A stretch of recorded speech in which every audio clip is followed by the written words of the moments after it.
Mi novio decía que me amaba pero nunca me elegía, así que cuando supe que le compraría una casa a su esposa, me encargué de que el vendedor me conociera como la esposa embarazada que había sido engañada. Y lo dejé sin nada. Mi historia no empieza con un engaño, ni con una pelea, ni siquiera con una traición explícita. Empieza con una sensación. De esas que te acompañan silenciosamente en la espalda como una sombra que se arrastra mientras tú insistes en mirar hacia la luz. Una incomodidad leve, casi imperceptible, que con el tiempo se convierte en un nudo en el estómago cada vez que la realidad se atreve a insinuarte que, tal vez, tú no estás donde crees estar. Así era mi relación con Eric. Nada era completamente malo, pero tampoco era verdaderamente bueno. No había gritos, pero tampoco había certezas. No había violencia, pero tampoco elecciones claras. Y lo más importante, nunca había un nosotros que no viniera condicionado por un cuando todo se acomode. Yo tenía 27 años cuando lo conocí. Trabajaba como diseñadora freelance en proyectos de marketing digital, y estaba apenas empezando a dejar de vivir al día. Fue en una conferencia de negocios locales donde él dio una charla sobre crecimiento y fidelización de clientes en la era digital, un tema que no me importaba lo más mínimo hasta que lo escuché hablar. Tenía esa voz grave, calmada, que sonaba como si todo lo que dijera ya hubiera sido validado por el mundo. Vestía como esos tipos que no necesitan mostrar marcas porque su forma de caminar ya deja claro que no usan nada barato. Y lo peor es que no era solo fachada. Sabía lo que hacía. Era inteligente, convincente y, en mi caso, letal. Después de la charla me acerqué, más por impulso que por necesidad real. Le hice una pregunta sobre algo que ni siquiera recuerdo y él, con esa sonrisa suya que siempre parecía diseñada para calmar tormentas, me ofreció tomar un café para explicármelo mejor. Yo accedí. A los 10 minutos, ya me estaba riendo como si lo conociera de toda la vida. Me preguntó por mis proyectos, mis metas, lo que quería construir. Me habló de los errores que él cometió al empezar, de cómo deseaba darle valor a las mujeres con talento en el negocio, y yo, estúpidamente agradecida. Sentí que había encontrado no solo un mentor sino un verdadero aliado. No tenía idea de que lo que realmente había encontrado era a mi perdición con corbata. Durante meses solo fue eso, encuentros casuales por temas de trabajo, algún mensaje de apoyo cuando me frustraba con un cliente difícil, alguna sugerencia para una mejor estrategia. Después vinieron los almuerzos, las llamadas nocturnas, los mensajes largos a medianoche hablando de la vida, del pasado, de lo que uno no le cuenta a cualquiera. Fue lento, pero fue certero. Cuando finalmente nos besamos por primera vez, ni siquiera me sentí culpable. Él ya me había hecho sentir como si lo nuestro fuera inevitable. Como si fuera justo. Como si fuera lo correcto, aunque el papel dijera que estaba casado. Y ahí empezó todo. Esa dualidad constante. Él me decía que su matrimonio estaba roto, que dormían en habitaciones separadas, que solo vivían bajo el mismo techo por los niños. Que era cuestión de tiempo. Que me amaba. Que era yo. Solo yo. Y yo lo creí. No porque fuera ingenua, sino porque lo necesitaba. Me aferré tanto a esa versión que él me dio, que empecé a rechazar cualquier señal que la contradijera. Dejé de salir con otros, rechacé un par de oportunidades de relaciones estables con personas que sí estaban disponibles, y cada vez que alguien me insinuaba que lo que estaba haciendo era una pérdida de tiempo, yo respondía que el amor no era lineal, que las cosas no siempre eran blanco o negro, y que él solo necesitaba espacio para cerrar un ciclo difícil. Pasaron los años y yo seguía ahí. En cumpleaños que nunca celebrábamos, en navidades en las que recibía mensajes a las 11 de la noche porque antes tenía que estar con los niños.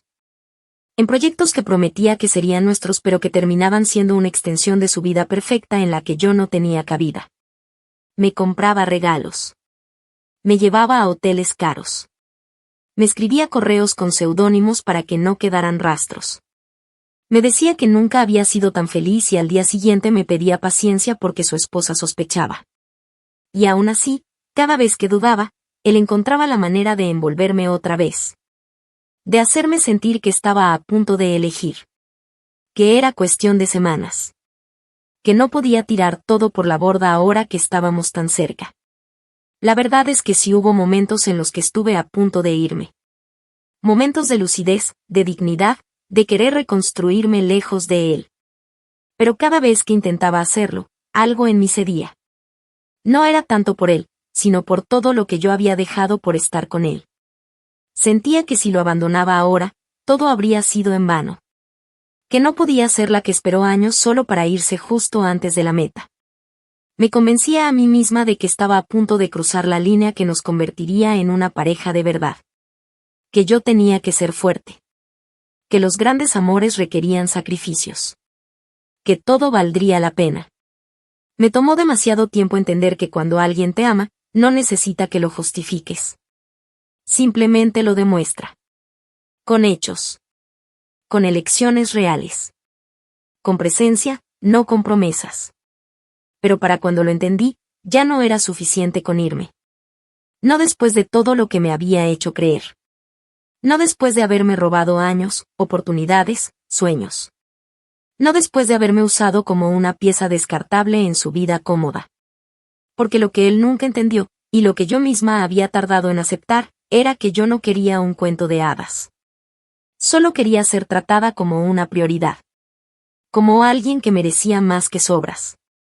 Y si él había decidido que yo no era lo suficientemente importante para hacer su elección, entonces yo iba a convertirme en su peor consecuencia. No con gritos. No con escándalos. Con algo mucho más efectivo, inteligencia, precisión, y una buena dosis de crueldad calculada. Actualización 1.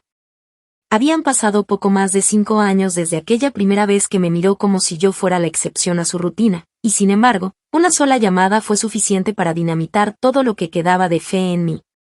Fue una noche cualquiera, en su departamento neutral, como solía llamarlo, ese espacio que mantenía a distancia prudente tanto de su esposa como de su oficina. Había salido al supermercado por encargo suyo, con la lista de siempre, vino, algo de charcutería, un postre pretencioso de esos que él decía que no encontraba en casa. Al volver, abrí la puerta despacio, como siempre, y lo escuché hablando por teléfono desde la cocina, con esa voz medida, tan suya, que rara vez usaba conmigo. En lugar de interrumpirlo, me quedé un segundo en silencio detrás del marco de la entrada, con la compra colgando de mi brazo y el corazón cayéndoseme al suelo con cada frase. Le decía al otro hombre, su agente de confianza, que estaba listo para cerrar la compra antes de la fecha que habían acordado. Que el jardín le parecía ideal para que los niños jugaran. Que su esposa adoraba la cocina abierta, que era justo lo que necesitaban para este nuevo comienzo. Incluso bromeó con la idea de que por fin tendría espacio para montar su estudio de grabación personal sin que ella lo regañara.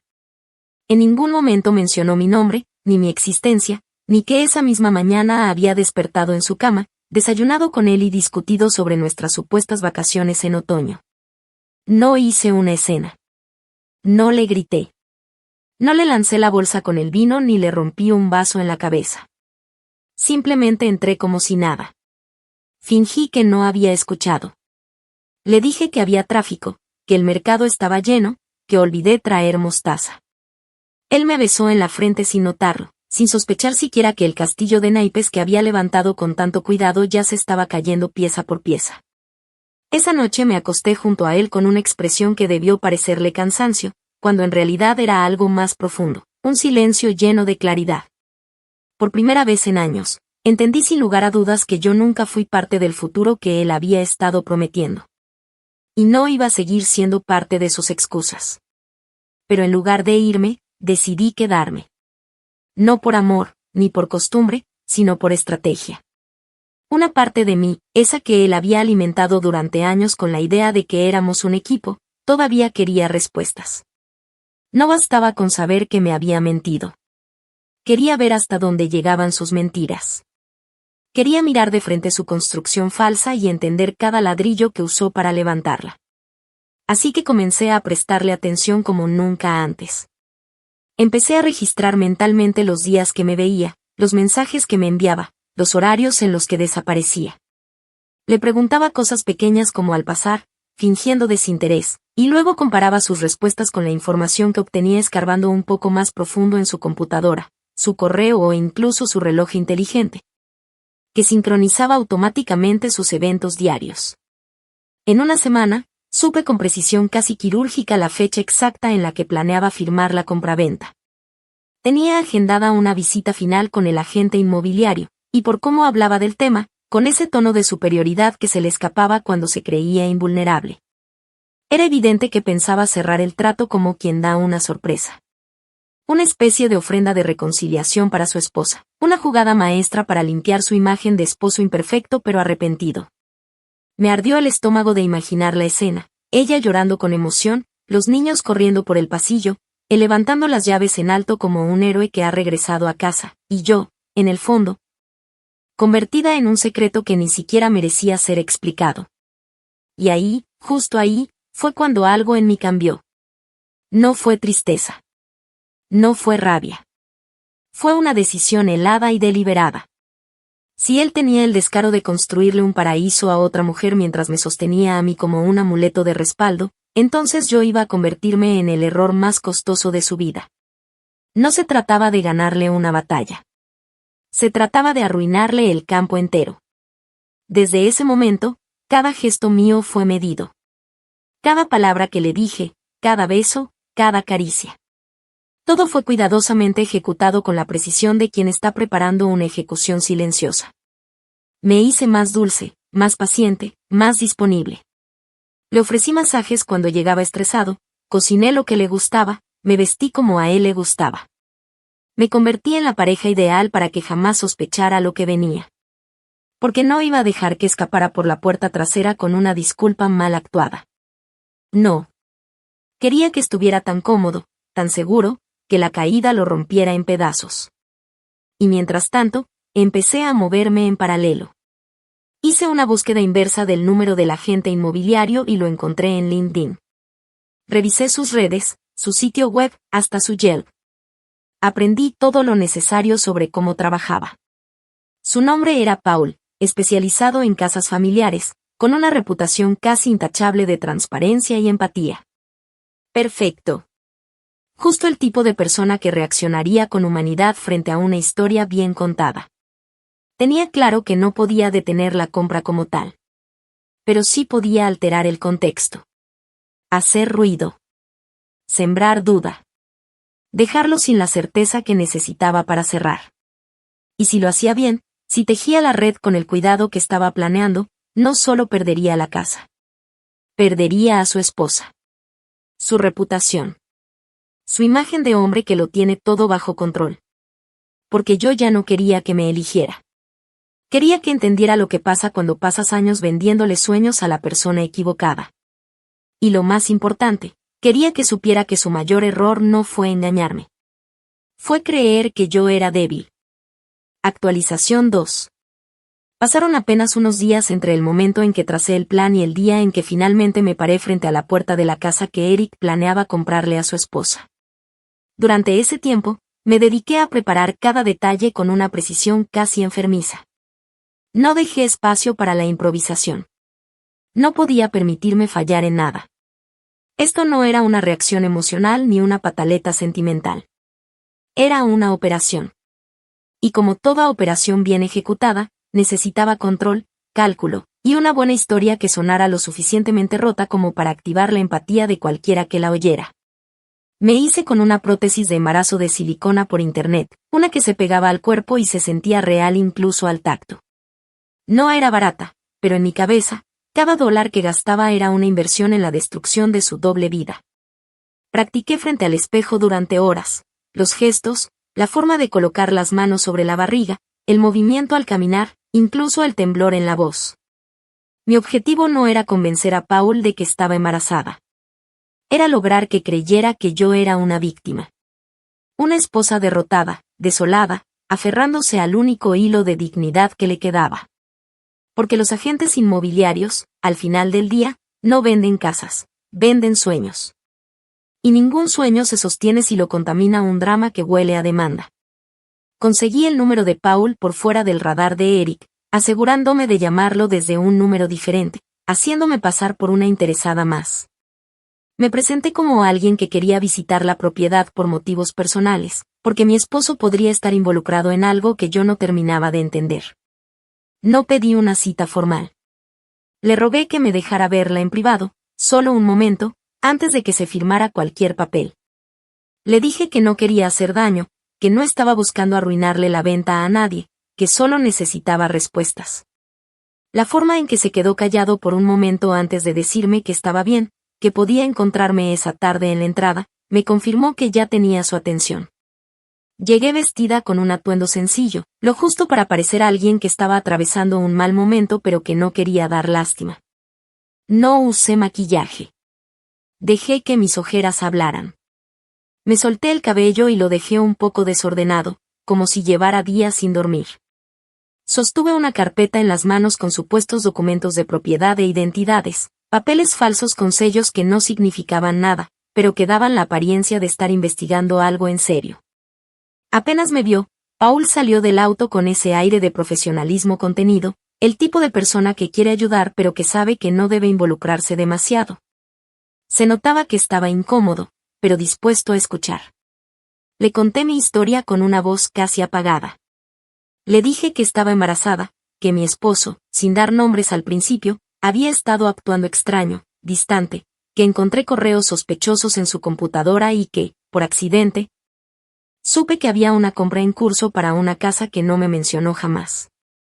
Le dije que yo pensaba que estábamos reconstruyendo lo nuestro, que habíamos pasado por cosas difíciles pero que creía en él. Que me sentía estúpida por sospechar, pero que algo en mí no podía ignorarlo. Que necesitaba ver la casa. Necesitaba confirmar si mis sospechas tenían base, si ese lugar existía de verdad o si estaba volviéndome loca. Paul no me hizo preguntas de más. Me miró como si estuviera frente a un animal herido. Me abrió la puerta y me dejó entrar, diciéndome con voz baja que solo podía darme unos minutos porque había otra visita agendada después. Yo asentí, agradecida, fingiendo contener el llanto. Recorrí la casa sin prisa, pero sin detenerme demasiado. Vi la cocina con su isla central, los pisos de madera brillante, las escaleras con barandal de hierro forjado, los cuartos de los niños ya pintados de azul y verde. Todo estaba dispuesto como si alguien hubiera descrito la familia perfecta y la hubieran traducido en planos. Imaginé a Eric paseando por ahí con su sonrisa arrogante, imaginé a su esposa abriendo las cortinas, a los niños corriendo por el patio. Imaginé todo eso, y lo dejé pudrirse en mi cabeza. Porque ese lugar no se iba a llenar de recuerdos felices. Iba a ser el símbolo de su caída. Antes de irme, me detuve un segundo frente a Paul. Le dije, en un tono quebrado, que si el comprador le decía alguna historia rara sobre una exnovia loca o una mujer despechada, que por favor recordara esta conversación. Que no buscaba escándalos. Que solo quería proteger lo poco que me quedaba. Y luego le agradecí. Le agradecí como si me acabara de salvar de algo mucho más oscuro. Él me dijo que entendía. Que esperaba que todo se resolviera pronto. Que, honestamente, nunca había estado en una situación como esa. Y aunque su gesto fue neutral, vi en sus ojos que ya no podía mirar esa casa sin pensar en mí. Me fui de ahí con las piernas temblando. No por miedo, sino por la descarga de adrenalina que me recorría de punta a punta. No sabía cómo reaccionaría Eric. No sabía cuánto demoraría en llegarle la consecuencia. Pero lo que sí sabía era que Paul no iba a olvidar mi cara, ni mi historia, ni la angustia que dejé impregnada en esas paredes. Y en una operación de precisión como la que estaba ejecutando, a veces, solo se necesita un hilo emocional mal colocado para que todo el castillo de mentiras se venga abajo. Y lo mejor de todo era que ni siquiera había empezado con lo más fuerte. Esto apenas era la primera ficha del dominó. Porque Eric no solo iba a perder una casa. Iba a perder su imagen, su matrimonio y, con algo de suerte, su reputación profesional. Y todo gracias a la esposa embarazada que nunca existió, pero que él mismo creó cuando pensó que podía tenerlo todo sin consecuencias. Actualización 3. Pasaron exactamente 3 días desde que me paré en esa casa fingiendo ser una mujer a punto de parir el peor error de su vida. 3 días sin mencionar una sola palabra de lo ocurrido. No le hice ninguna pregunta extraña, no actué diferente, no solté ninguna indirecta. Todo lo contrario, me mostré tranquila, presente, dulce incluso. Él estaba tan convencido de que me tenía en el bolsillo que ni siquiera notó el brillo distinto en mi mirada. Me abrazaba como siempre, Me tocaba el vientre plano creyendo que solo era una parte más de mi cuerpo, sin saber que lo que verdaderamente estaba creciendo en mí era una venganza minuciosa, lenta y perfectamente orquestada. La llamada que recibió ese tercer día fue corta, pero bastó para que lo viera transformarse por completo. Estábamos en el sofá viendo televisión cuando su celular sonó y reconocí de inmediato la tensión que le subía por la nuca. Respondió con ese tono neutro que usaba cuando se trataba de negocios. Dijo: sí, entiendo, déjeme ver qué pasó, esto es muy raro. Colgó sin hacer comentarios y se quedó en silencio por un par de minutos, mirando fijamente el televisor, aunque era evidente que ya no estaba prestando atención a nada. Le pregunté con voz baja si todo estaba bien, y con una sonrisa torcida me respondió que el agente inmobiliario estaba confundido por algo que había pasado con la visita anterior a la casa. Según él, Paul le había dicho que una mujer embarazada había ido a la propiedad, afirmando ser su esposa, diciendo que él estaba comprando la casa a sus espaldas, y que no estaba claro si se trataba de una confusión real o de un intento de sabotaje. Me limité a fruncir el ceño y murmurar que eso sonaba muy raro, que tal vez alguien estaba tratando de extorsionarlo. Él, nervioso pero intentando mantener su imagen de hombre calmado, me dijo que todo estaba bajo control, que era solo un malentendido y que lo solucionaría pronto. Sin embargo, mientras hablaba, tamborileaba los dedos contra su muslo con esa ansiedad que solo le salía cuando algo se le escapaba de las manos. Esa noche, mientras dormía, me levanté en silencio, tomé su celular, porque a estas alturas, él ni siquiera bloqueaba el acceso conmigo, y revisé los mensajes recientes con Paul. Ahí estaba, un intercambio cada vez más incómodo. Paul había insistido en que necesitaba una reunión con la esposa oficial para verificar la legitimidad del acuerdo, dado que la propiedad estaba a nombre de ambos y los fondos provenían de una cuenta conjunta. Eric se había negado con un lenguaje cada vez más desesperado, diciéndole que eso no era necesario, que era una compra privada, que los documentos estaban en regla. Paul, con cortesía profesional, se mantenía firme. Sin una confirmación clara de la parte femenina involucrada, no podía proceder.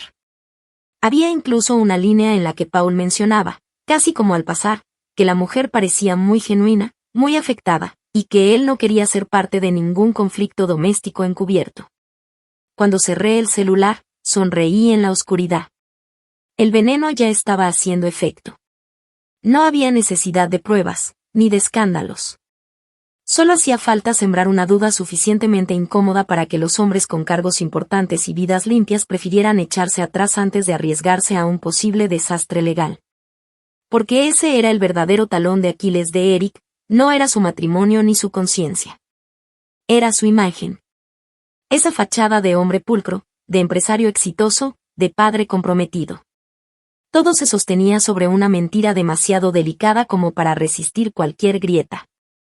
Y esa grieta ya era visible desde afuera. Lo vi en sus gestos al día siguiente. Llegó tarde a nuestra cita, con el celular pegado a la oreja, hablando con alguien de su empresa, malhumorado, sin prestarme atención real. Me pidió disculpas con desgano, diciendo que la compra estaba en pausa por temas burocráticos, que era una idiotez, que alguien había metido las narices donde no debía. Me habló como si necesitara descargarse con alguien, y esa alguien seguía siendo yo, su confidente, su pieza decorativa. Me contó que la esposa todavía no sabía nada porque quería sorprenderla con la firma completa, que estaba frustrado porque todo se había complicado sin sentido. Y ahí fue cuando lo entendí del todo, no solo me había mentido, no solo me había usado, no solo había planeado una vida entera con otra mientras me ofrecía sobras de atención. Lo peor era que seguía sin verme. Ni siquiera en medio del caos, cuando todo apuntaba a que alguien estaba torpedeando su plan desde adentro, se le cruzaba por la cabeza que pudiera ser yo. Porque para él, yo seguía siendo la sumisa. La leal. La mujer que esperaba. Que perdonaba. Que soportaba. Que se quedaba. Y eso era lo que más placer me daba. Que su propia arrogancia era lo que me estaba dejando operar a plena vista sin que se diera cuenta. Pero ya no me bastaba con que perdiera la casa. Ni siquiera con que se pelearan con el agente. No. Ahora que lo había visto alterado, irritado, vulnerable, ahora que sabía cuánto le afectaba perder el control, supe que todavía podía ir más lejos. Mucho más. Porque si hasta ese punto todo lo que había hecho era jugar con percepciones externas, lo que venía ahora era más crudo. Más íntimo. Más personal. Porque una cosa es que un hombre pierda una propiedad. Pero otra muy distinta, y mucho más satisfactoria, es que pierda la seguridad de quién es, y a quien tiene de su lado. Y yo estaba a punto de convertirme en una sombra tan densa sobre su vida, que ni con todo el dinero del mundo podría limpiar las manchas que yo estaba por dejar. Actualización 4. Llegados a ese punto, ya no me bastaba con sabotearle una compraventa. No era suficiente. Yo quería más. Y no por despecho, como él seguramente habría dicho si alguna vez llegaba a sospechar. Quería justicia. Quería que por primera vez en su vida sintiera lo que era estar acorralado, sin una salida limpia, sin una mujer que lo cubriera o un discurso bonito que maquillara la realidad. Porque si algo aprendí en todos esos años de estar a su sombra, fue que Eric se mantenía intacto porque siempre había alguien dispuesto a sostenerle el pedestal. Su esposa, su socio, su asistente, incluso yo. Pero eso se había terminado. Esta vez no habría nadie debajo para amortiguar su caída. Iba a tocar el fondo con la cara. Durante meses había sido testigo de cómo manejaba sus negocios con un nivel de cinismo disfrazado de brillantez. Para los demás, Eric era un ejemplo de eficiencia, de éxito, de equilibrio entre vida laboral y personal. Pero yo sabía que eso era una farsa. Su empresa era pequeña pero rentable, y aunque no lo parecía, tenía grietas. Por ejemplo, el departamento que usaba como refugio no estaba ni a nombre de la empresa ni de su esposa. Lo había comprado con un nombre legal que no usaba para firmar casi nada, una especie de cascarón que mantenía fuera de las cuentas oficiales. Según él, era para tener libertad financiera, aunque más de una vez me había dicho entre risas que servía también para que su esposa no preguntara por facturas extrañas. Y ahí fue donde decidí atacar. Porque ese departamento era el único bien que no estaba blindado por su matrimonio ni por su negocio. Y durante años, había sido el lugar donde vivimos nuestra mentira. Tenía pruebas de sobra, fotos, videos, recibos con mi firma, correos donde él me pedía que recibiera a técnicos o que firmara entregas mientras él viajaba. Podía demostrar sin mucho esfuerzo que ese lugar no era solo una propiedad de inversión.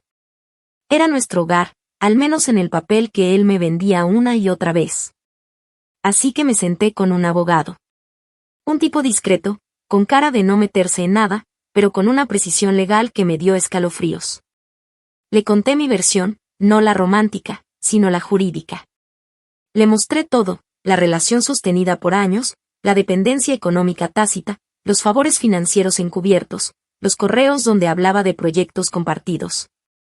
Las transferencias esporádicas que me hacía desde la cuenta de su empresa cuando yo estaba mal de dinero. El abogado me escuchó sin interrumpirme, hojeó cada documento con calma, y cuando terminé, solo dijo que sí, que podía presentar una demanda por manutención y convivencia prolongada fuera del matrimonio. Que podía demostrar que yo había contribuido a su estabilidad emocional y funcional. Y que, si queríamos presionar, podíamos incluso hablar de fraude emocional con perjuicio económico. No necesitaba ganar. Solo necesitaba que el proceso fuera visible. Que quedara registrado. Que su esposa lo viera. Que sus socios lo escucharan. Que se sintiera expuesto por dentro, no por fuera. Porque lo que lo mataba no era la crítica ajena, era la vergüenza privada. Iniciamos el proceso de forma silenciosa. Le enviamos una notificación al departamento, sabiendo que, conociendo su paranoia, revisaría el buzón antes que cualquier otro. Lo hizo. 2 días después, me llamó desde un número diferente, en un tono que yo no había escuchado nunca, mezcla de furia y súplica. Me preguntó si estaba loca, si quería destruirlo, si ahora resultaba que yo era la víctima. Me dijo que no lo podía hacer, que le costaría todo, que no sabía cómo iba a explicarle eso a su familia. No le grité. No le lloré. Solo le dije que durante años fui la que esperó, la que creyó, la que perdonó.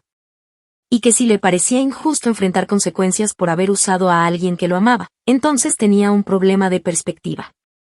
Lo mejor fue que ni siquiera llegamos a juicio. Porque su esposa, al enterarse, porque sí, se enteró, El abogado se aseguró de hacer llegar los documentos por error a la dirección principal registrada de Eric, la misma donde vivía con su familia. Decidió mover todas sus piezas. Congeló las cuentas conjuntas, paralizó el acceso a los fondos del negocio familiar, exigió una auditoría completa, y lo dejó durmiendo en el sofá de su oficina. Me enteré por conocidos. Me enteré por las redes. Me enteré porque Eric, el intocable, el que siempre parecía tenerlo todo bajo control, empezó a desaparecer de los eventos, a cancelar reuniones, a borrar fotos de su esposa en redes sociales sin explicación. Intentó acercarse de nuevo. Me escribió correos que parecían cartas de un adolescente arrepentido. Dijo que todo se había salido de control, que nunca fue su intención hacerme daño, que no sabía cómo reparar las cosas, pero que estaba dispuesto a intentarlo. Incluso me ofreció pagarme por cerrar el caso. Yo solo respondí con una frase que me supo a gloria, que ya no me debía explicaciones. Que todo lo que tenía que decirme lo había dicho con sus actos durante los últimos 5 años. Y colgué. Sin ruido. Sin drama. Como si acabara de apagar una luz que ya no servía para nada. Porque ya no era su amante. Ni su amiga. Ni su error. Ahora era su consecuencia. Y apenas estaba calentando. Actualización final. Han pasado ya varios meses desde la última vez que lo vi en persona. Fue en un parqueadero subterráneo, uno de esos lugares sin ventanas ni testigos donde las conversaciones no dejan eco. Él apareció con la camisa arrugada, la barba crecida y las ojeras tan marcadas que me costó reconocer al mismo hombre que durante años se pavoneó por salas de juntas y cenas de gala como si el mundo entero girara a su favor. Me pidió que habláramos, que al menos lo escuchara antes de seguir hundiéndolo más. Yo accedí. No porque le debiera nada, sino porque sabía que cada palabra que saliera de su boca sería combustible para alimentar esa paz cruel que había empezado a habitarme desde que decidí no perdonarlo. No tardó en soltar lo que llevaba tiempo rumiando, que su esposa lo había echado, que los niños apenas le hablaban. Que la junta de su empresa lo había forzado a ceder su participación mayoritaria para evitar un escándalo más grande. Que el departamento que tanto escondía ahora estaba en disputa legal por el proceso de manutención que aún seguía abierto. Dijo que no entendía cómo todo había escalado tan rápido, que nunca pensó que yo sería capaz de hacerle eso. Me miró con una mezcla de reproche, desesperación y ese rastro de arrogancia que aún se aferraba a su voz, como si creyera que todavía había una parte de mí que lo recordaba con ternura. Como si en el fondo supusiera que yo seguía siendo su refugio. Yo no le contesté de inmediato. Lo observé por unos segundos, con la misma frialdad con la que él me había mirado todas esas veces que canceló planes sin explicación, que desapareció por días sin devolver una sola llamada. Que me dijo que me amaba mientras metía a su esposa en una casa nueva.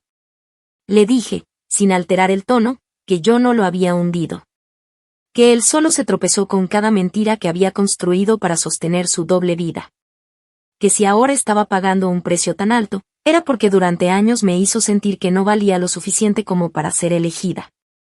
Que había jugado conmigo como si fuera una extensión de su comodidad, como si mis sentimientos fueran un lujo opcional en su agenda.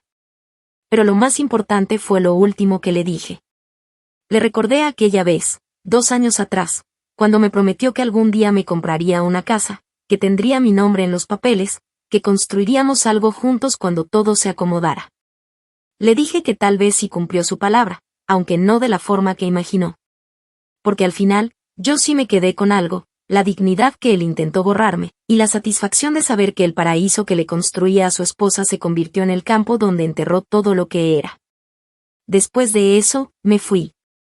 No hubo gritos, ni lágrimas, ni intentos desesperados por detenerme. Solo el sonido de mis tacones alejándose, y el silencio espeso que dejó atrás. Desde entonces, me he reconstruido. No como una mujer rota que sobrevivió a un engaño, sino como alguien que aprendió a ver con claridad. Me mudé de estado, tomé un trabajo distinto, incluso cambié mi apellido profesional para cortar los últimos hilos que me ataban a él. No necesito contarle mi historia a todo el mundo. No tengo la necesidad de mostrar las pruebas, ni de publicar capturas, ni de dramatizar lo vivido. Porque la mejor venganza no fue exponerlo. Fue convertirme en una versión de mí misma que ya no acepta ser una opción de nadie. Lo último que supe de Eric fue por un excolega que aún tiene contacto con su entorno. Me dijo que él vive en un apartamento más pequeño, que se volvió adicto a las pastillas para dormir, que su reputación profesional está en pausa indefinida y que sus socios lo evitan. Su esposa, por su parte, inició su propio emprendimiento y está rehaciendo su vida. Y aunque nunca nos conocimos formalmente, no me cabe duda de que ella también supo ver quién era él, pero demasiado tarde. Solo espero que ahora entienda que no fue una mujer quien destruyó su matrimonio. Fue su cobardía. Su incapacidad de elegir. Su eterno juego de medias verdades que terminó por volverse en su contra. Y es que esa es la lección que los hombres como Eric nunca esperan aprender, que la peor traición no es la que se hace a otros, sino la que uno se hace a sí mismo cuando cree que puede vivir sin consecuencias. Él pensó que yo sería su secreto seguro. La alternativa. La mujer que siempre esperaría en silencio mientras él jugaba a ser esposo, amante y empresario de éxito. Pero al final, no fue su esposa la que lo arruinó. Tampoco fui yo. Fue su decisión de nunca elegir. Y esa falta de decisión fue lo único que yo necesité para destruirlo por completo.